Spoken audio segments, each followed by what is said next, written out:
तरीके से इस उम्र को गुजारा है, हराम खोरी में गुजारा है, जुआबाजी में गुजारा है, ताश खेल करके तूने इस उम्र को गुजारा है, इस उम्र को तूने कहां जा करके गुजारा है। आज तुझसे सवाल होगा, आज तुझसे पूछा जाएगा। बताओ मुसलमानों, उस दिन के हम रब के सामने कौन सा जवाब लेकर के हाजिर होंगे? क्या हम चेहरा लेकर के खुदा के सामने हाजिर होंगे? खुदा ने अगर पूछ लिया, ऐ मेरे बंदे बता, अजान आ रही थी, अजान की सदा तेरे कानों में पहुंच रही थी, तुझे क्या मेरी ज्यादा है? देखिए, शायर अहले सुन्नत जो पूरे हिंदुस्तान में आज मशहूर हैं और विदेशों में भी उनका नाम, उनका चर्चा चलता है, उनके नाते सुनी जाती है, अहमदुल फत्ताह, वो भी तशरीफ़ ला रहे हैं। साथ ही साथ अशहद रज़ा बरकाती पलिया से तशरीफ़ लाए हैं और साथ ही साथ में शहनवाज आलम गोंडवी ये शायर हो गए। और उसके बाद में हज़रत अल्लामा मौलाना मुफ्ती सबीहुल हसन कछोछा से वो भी तशरीफ़ ला चुके हैं। और फिर साथ ही साथ में हज़रत सैयद शबाहत हुसैन मियाँ साहब वो भी तशरीफ़ ला चुके हैं। यानी तकरीबन 5 लोग हमारे खुसूसी मेहमान हैं। अगर उनको आधा आधा घंटा दिया जाए तो 2.5 घंटे लगेंगे, एक एक घंटा अगर दिया जाएगा तो 5 घंटे लगेंगे। और तकरीबन 10 बजने वाला है, 10 बजने के करीब में हो रहा है। 10-5 आप कर लीजिए तो 15 बनता है, जा करके 15 को अगर आप गिनती करें, अगर 12 घंटे के हिसाब से 2 बज जाएगा, 2 बज जाएगा। इतनी देर हो चुकी है, इतने उलमा है, ये कुर्ब जवार हम और आप सब सुनने के लिए आए हैं, सुनने के लिए आए हैं। ये जरूरी नहीं कि हर कोई बोले आकर के।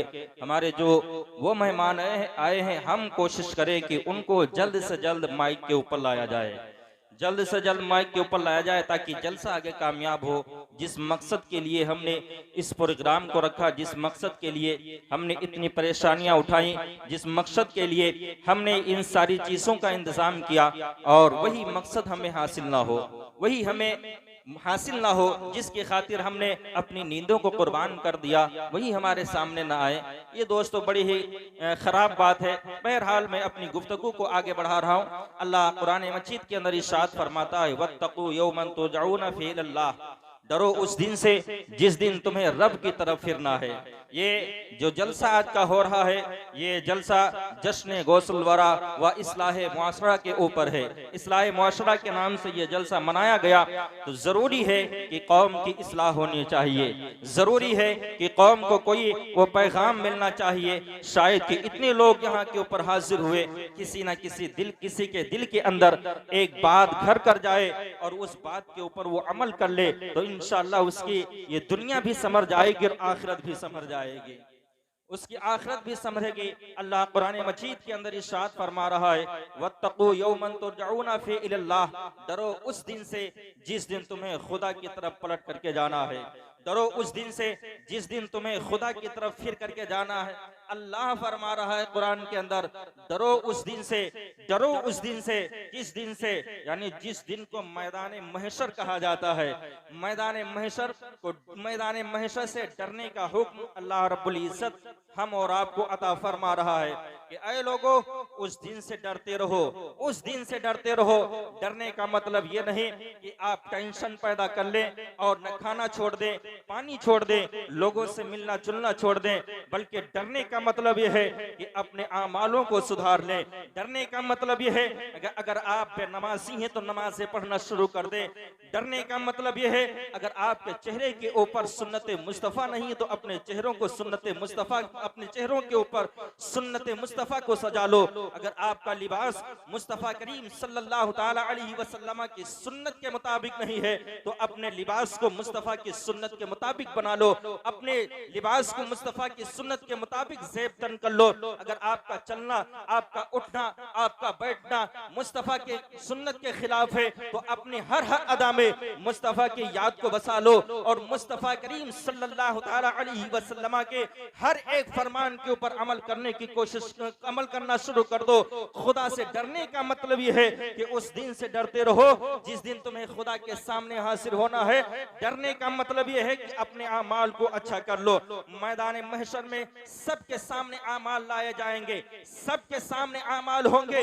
वहां याद रखना, ना भाई होगा भाई का, ना बाप बेटे का होगा, ना बेटा बाप का होगा, ना माँ बेटी की होगी, ना बेटी माँ की होगी, ना शोहर अपने बीवी का होगा, ना बीवी अपने शोहर की होगी। गर्ज की यूं कह लिया जाए कि कोई भी किसी के पुरसाने हाल ना होगा। उस जगह के ऊपर वो दिन इतना खतरनाक दिन होगा कि आज ये सूरज जो हमसे करोड़ों मील दूर है, और उसकी दूरी के साथ साथ में जब मई जून का महीना आता है, मई जून के महीने में आने के बाद में जब हम इस महीने में रात दिन का 12 बजा करता है, तो अगर हमें किसी फर्श के ऊपर खड़ा कर दिया जाए तो हम फर्श के ऊपर खड़े नहीं हो पा रहे हैं। डरने का मतलब यह है कि आज से जो करोड़ों दूर मील हमसे सूरज है, और फिर सूरज की पीठ हमारी तरफ है। जब मैदान महशर का दिन होगा तो सूरज का चेहरा हमारी तरफ होगा, और ये सूरज जो हमसे इतनी दूर है, ये सूरज हमारे सर के ऊपर होगा, सवा नेज़े के ऊपर सूरज होगा। उस वक्त इंसान नफ्सी नफ्सी में पड़ा होगा, कोई किसी का पुरसाने हाल ना होगा। पूरे लोग आपस में परेशान होंगे कि जाएं तो जाएं कहां, जाएं तो जाएं किससे, फरियाद करें तो किससे फरियाद करें, मदद मांगे तो किससे मदद मांगे। वो दिन आज की तरीके से 12 घंटे का दिन नहीं होगा, आज की तरीके से यह 10 घंटे का दिन नहीं होगा, आज की तरीके से 8 घंटे का दिन नहीं होगा, बल्कि वो दिन जो होगा वो दिन 50,000 साल का एक दिन होगा। 50,000 साल का दिन एक होगा, जिसमें 25,000 साल तक कोई हिसाबो किताब ना होगा, आधे दिन तक कोई हिसाबो किताब ना होगा।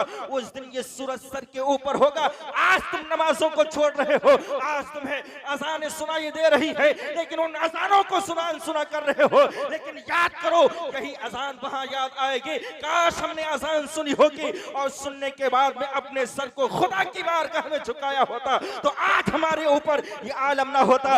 ये आसमान का जो हमारे ऊपर आसमान से जो सूरज की तपिश हमको सता रही है, आज हमको ये तपिश ना सताती, आज हमारा ये आलम ना होता। वो 50,000 साल का दिन होगा, जिसके बारे में इमाम ज़ैनुल आबिदीन बयान फरमाते हैं कि ऐ दुनिया वालों सुनो सुनो, जो भी इस दुनिया के ऊपर मेरे नाना से प्यार क्या करता है, मैदान महशर का जो 50,000 साल का दिन होगा, वो दिन उसके लिए इस तरीके से गुजर जाएगा, जितना वक्त पलक झपकने में लगा करता है, इतना वक्त 50,000 साल का गुजर जाएगा।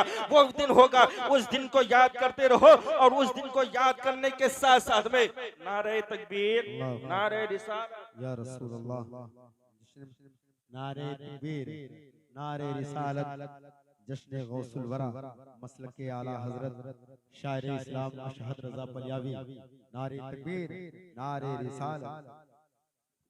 बोलो यार सुभान अल्लाह, बोलो यार रसूल अल्लाह। इसलिए कि तकरीर के अंदर जब तकरीर चल रही होती तो वक्त नहीं मिलता कि आप हजरात से सुभान अल्लाह कहलवाया जाए, पर जहां आपको समझ में आए सुभान अल्लाह जरूर बोलिए। देखिए, हिंदुस्तान की बहुत ही खूबसूरत आवाज, कीमती आवाज, शायर अहले सुन्नत अशहद रजा बरकाती तशरीफ ला चुके हैं। इंशाअल्लाह रब्बुल इज्जत अभी मेरे बाद में इनसे कलाम सुनेंगे। मैं थोड़ी देर के लिए आप हजरात के सामने और हाजिर हूँ। हजरत अगर इजाजत है शायर साहब, तो थोड़ी देर के लिए आप मुझे सुन लीजिए, उसके बाद में मैं अपनी जगह लेता हूँ। दोस्तों, मैं अर्ज कर रहा था कि मैदान महशर का जो दिन होगा वो 50,000 साल का दिन होगा। उस दिन तमाम जितनी भी इस दुनिया के ऊपर कौमें पाई जा रही हैं, सब हैरान और परेशान होंगे कि हम जाएं तो जाएं कहां, हम मदद मांगे तो किससे मदद मांगे, हम फरियाद करें तो किससे फरियाद करें। 25,000 साल का दिन यानी आधा दिन इसी तरीके से गुजर जाएगा। फिर सब परेशान होंगे कि आखिर जाएं तो किसके पास में जाएं। और फिर याद रखो मेरे मुसलमान भाइयों, बड़खरिया के जलसे में आने वाले सुन्नी सही अकीदा मुसलमानों, बारोज़े क़यामत जो वो दिन होगा, उस दिन अल्लाह रब्बुल इज्जत के सामने सबको अपने किए की सजा मिलेगी, और जो अच्छे अमाल करके जाएगा उसको अल्लाह रब्बुल इज्जत जन्नत अता फरमाएगा। और उसके बाद में उससे पहले अल्लाह हर बंदे से एक सवाल पूछेगा, उस सवाल का जवाब हर बंदे को देना पड़ेगा।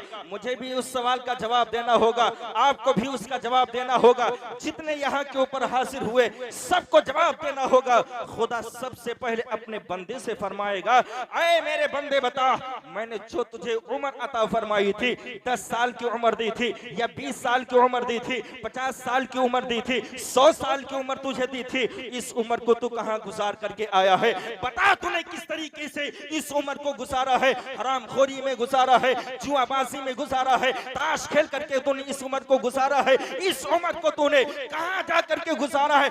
आज तुझसे सवाल होगा, आज तुझसे पूछा जाएगा। बताओ मुसलमानों, उस दिन के हम रब के सामने कौन सा जवाब लेकर के हाजिर होंगे? क्या हम चेहरा लेकर के खुदा के सामने हाजिर होंगे? खुदा ने अगर पूछ लिया, ऐ मेरे बंदे बता, अजान आ रही थी, अजान की सदा तेरे कानों में पहुंच रही थी, तुझे क्या मेरी बारगाह में आने की फुर्सत नहीं मिल रही थी? बताओ उस वक्त तुम रब के सामने कौन सा जवाब देगो? बताओ उसकी तैयारी तुमने क्या कर रखी है? और जो दूसरा सवाल परवरदिगार आलम फरमाएगा, ऐ मेरे बंदे बता, जो बेहतरीन हिस्सा हुआ करता है जिंदगी का, जिसको जवानी बोलते हैं, उस जवानी को तू कहां गुजार करके आया है? उस जवानी को तूने कहां के ऊपर गुजारा है? नाते मुस्तफा पढ़ करके गुजारा है, नाते मुस्तफा सुन करके गुजारा है, तूने जिक्र सुन करके गुजारा है, या तूने उन सारी चीजों को, यानी जो अपनी जवानी का हिस्सा हुआ करता है, उस हिस्से को तूने जिनाकारी में गुजार दिया है, उस अपने हिस्से को हरामखोरी में गुजार दिया है? जवानी के बारे में पूछा जाएगा, फिर परवरदिगार आलम फरमाएगा, ऐ मेरे बंदे बता, तूने माल कहां से इकट्ठा किया था? बता, तूने माल किस जगह से जमा किया था? हराम से माल इकट्ठा किया था कि हलाल से माल इकट्ठा किया था? जुआ खेल करके माल इकट्ठा किया था? सूद खा करके माल को इकट्ठा किया था? किस तरीके से अपने भाई को सता करके तूने माल को इकट्ठा किया था? किस तरीके से तूने माल को जमा किया था? याद रखो मुसलमानों, तुमने अगर अपने भाई की अपने भाई की जमीन हड़प ली है, इसका भी हिसाब तुम्हें देना होगा। अगर तुमने अपने भाई का पैसा मार लिया है, इसका भी हिसाब तुम्हें देना पड़ेगा। और मैदाने महशर में कोई किसी का परेशानी हाल ना होगा, कोई नेकी देने के लिए तैयार ना होगा, कि सभी परेशान होंगे कि जाए तो जाए कहां, कहे तो किससे कहे, किसके पास में फरियादें लेकर के जाए? सभी भागते हुए जनाब आदम अलैहिस्सलाम के पास में पहुंचेंगे। आदम अलैहिस्सलाम से कहेंगे, आप तो अल्लाह के खलीफा है, अल्लाह ने आपको पैगंबर बनाया, आपकी वजह से नस्ल इंसानी का वजूद हुआ है, आज हमारी मगफरत कराइए, आज हमारे बारे में सिफारिश की दुआ कर दीजिए। आदम अलैहिस्सलाम कहेंगे, इज़हबू इला गैरिही, दूसरे के पास में चले जाओ, आज तुम्हारी मैं मदद नहीं कर सकता हूँ। क्यों? इसलिए कि जितने कसम में आज मैं खुदा को देख रहा हूँ, इतने कसम में मैंने कभी खुदा को नहीं देखा। अल मुख्तसर ये कि जनाब आदम अलैहिस्सलाम जनाब शीश के पास में भेजेंगे, शीश अलैहिस्सलाम भी कहेंगे, इज़हबू इला गैरिही, दूसरे के पास में चले जाओ। इसी तरीके से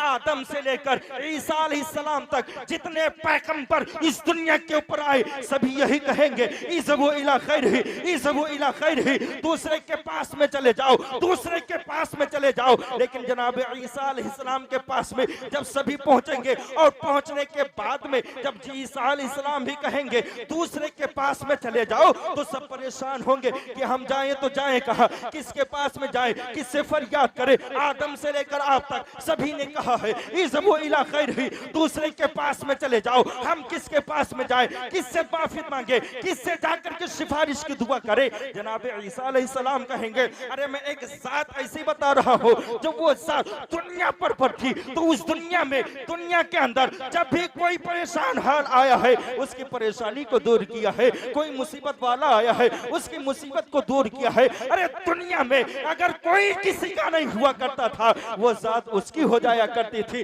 वो जात उसकी हो जाया करती थी।